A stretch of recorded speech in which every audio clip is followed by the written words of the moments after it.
Alright, hello, I'm your host, Random Jackass on the Internet. Welcome to my drinking channel. First up, we actually have the two Miller beers. And today we are talking about chugging beers.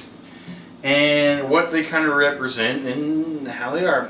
The light beer, Miller Lite, obviously known as Light, is one of the oldest light beers. It was something diet beer made back in 1967, if I remember right. I don't know. Miller High Life. I don't remember exactly when Miller High Life 70s, maybe a little bit earlier.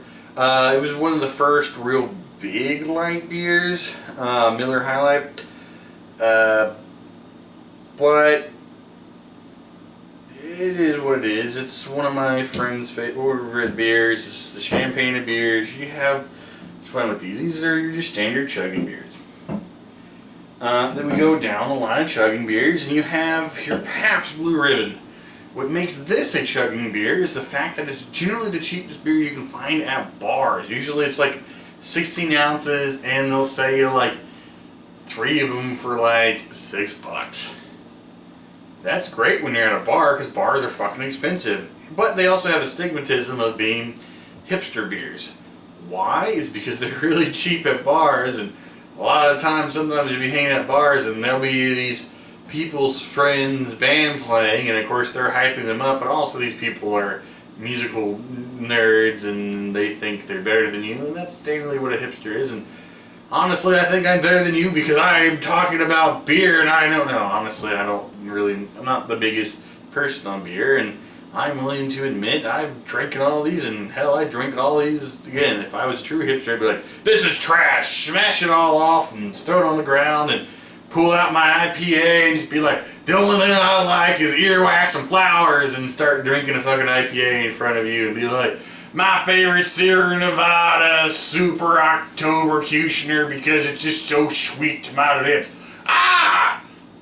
Sorry, I'm overreacting. Anyways, point being though, Pabst Blue Ribbon, chugging beer, cheap beer, for those reasons that it's very big and popular in bars and in the music scene because it is cheap at bars. Most bands, especially if they're playing at bars, don't make it that much. So then they're going to be getting drunk up on stage. Perhaps is the thing to do. I mean, yeah, you could sit there and also say that some places it's cheaper to get a thing of Pabst Blue Ribbon kegs. That's well, I know my friends used to do when we used to throw kegers before we all started having kids and growing up and life gets in the way. But yeah, Pabst Blue Ribbon, cheap at bars, cheap in kegs, good barbecuing beer, chugging beer. I don't personally like it. It had way too much taste like apple juice to me. You can argue the fact. Busch. Busch is one of their most quintessential fishing beers. I have not seen an old man fishing on a creek or going out with people who drink while they go fishing without having Busch along. Here's the reason why. They always say Busch tastes cold or warm no matter what. And also a little bit of fish lime makes it taste better. Busch, the beer that fish lime makes taste better. But not really giving too much shit towards Busch. It's not a terrible beer. It's not a great beer. But that's kind of how I see it how a lot of people see it. It's a beer that you can have either warm or either cold. Either way, it tastes like piss, so chug it down and get drunk so you don't care anymore. And also, if you're not catching shit, at least you're drunk. That's all I gotta say about Busch. Now, we have Busch Light. I mean Bud Light. Wait, aren't they owned by the same company? Does it really fucking matter? Anyways, Bud Light. It's a beer that's everywhere. Sporting events, bars, your drunken uncle's beer cabinet. Drunken uncles just have all kinds of beers, god damn it. And I don't know why it's always full, even though you see them drink like 30 packs. They just grow there. Anyways. I don't know why I'm giving shit to my uncle. Alright. But Bud Light, sporting events beers, you see it, when you go there, it's usually the cheapest beer at sporting events. And so that's what Bud Light is. And also, it's generally the cheapest beer to buy in like 30 packs. I mean, granted, Miller Lite is sometimes a lot cheaper. Heck, Light is sometimes cheaper than buying in like the 16 ounces and 12 packs versus buying 30 of these. But a lot of times when people sit there and think of a beer that everyone might enjoy, it would be Bud Light. Marketing. Bud Light is a rice-based beer. These are all Pilsners. Well, not Pilsners, all lagers. Each one's you could argue that they're all Pilsners because they're all could be pale lagers or American amber lagers. You could argue with some of them as well. But you get the point. We're not really talking about each individual beer right now. We're talking about the idea behind each beer is the whole chugging process. What I mean by chugging, they're not beers you sit down and not drink. And I know I'm rambling. I like to ramble. Thank you for listening to me ramble. But that is kind of the idea of my channel I'm making. The other ones will be less rambly, more coherent, because really this was a spur of the moment thought for me to make this. I mean, I've been doing random beer reviews on my gaming channel, but it doesn't seem right, and so I just like, you know what, that would be talk about chugging beers. And I know I could have a lot more. I could have like cheap things like Coronas and stuff, and that's actually a topic I would love to get onto with Coronas and certain beers. Why I don't like certain beers, but I can understand why other people's in the concept behind certain beers.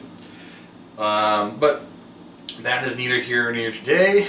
All I wanted to say was hi and welcome to my channel. Thank you for listening to me ramble on my drunk channel. But in honor of today, one of my friends told me, well, sent me a video link to this guy, and he made what is called a redneck martini. Basically, he says it's best with Busch and Pabst, but all the others can be worked in as well. But since he says Busch is the best, we'll do Busch. That's why I had this drink in this glass here with the olives. Now you fucking know. Rambling. Anyways. Oh God. Oh God, I can't open this thing up. Seriously. Oh man. There we go. Ha! You know what's really great for a hangover? Drinking pickle juice. Dadgum pickle juice. Oh yeah, I was cleaning up this thing earlier. Get a little bit of that water that's out in there. Alright. So I guess we put about, let's put a little more just for shits and giggles. And then you dump 1, 2, 3, 4, 5. Alright, we did 6 olives. Oh my God, this is gonna be nasty, and I got juice all over my table. Olive juice. You know, I just do this just because. You know, that could be a thing you do on my channel. Just start making weird. Oh, I'm not looking forward to this. Okay, weird drink mixes at the end of it. No, I'm not going to do just beer. I'll do liquor too. I do enjoy me some whiskey. Well, thank you for watching my channel, and if I don't puke at the end of this, I will thank you once again.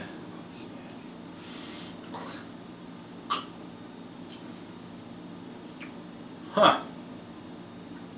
Surprisingly not vomit-inducing right away.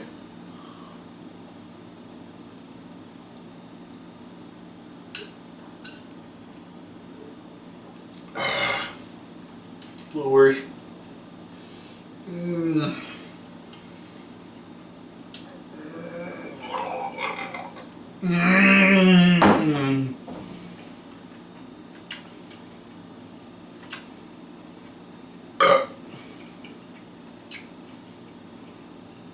Well, I've been your host, Stinky Whistle Cheeks. I'll see you next time on my drunken channel. Bye-bye.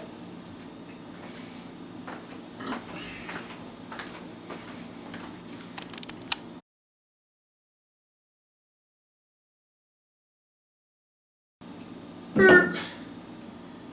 Beep.